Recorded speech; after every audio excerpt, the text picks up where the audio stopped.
حضور علیہ الصلوۃ والسلام نے سر مبارک علی دی گود وچ رکھیا. اس دی گود وچ علی دی گود وچ رکھیا. حضور علیہ الصلوۃ والسلام آرام فرما رہے. حضرت علی کرم اللہ وجہ کریم حضور علیہ الصلوۃ والسلام دا سر مبارک اپنی گود وچ لے کے بیٹھے تھے. فرمایا ادھر غروب آفتاب ہو رہا ہے, ادھر حضرت علی کرم اللہ وجہ کریم کے اندر جیسے ہنڈیا پکتی ہے ایسا کلیجہ پک رہا ہے.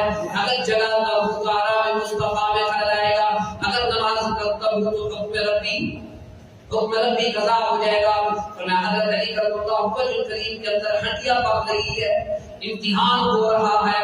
فرمایا حضرت علی کرم اللہ وجہ کریم کے آنکھوں میں آنسو جاری ہو گئے. آقا علیہ الصلوۃ والسلام کی آنکھ کھلی. آقا نے پوچھا علی کیوں روتے ہو؟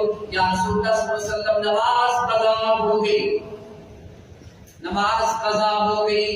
فرمایا آقا علیہ الصلوۃ والسلام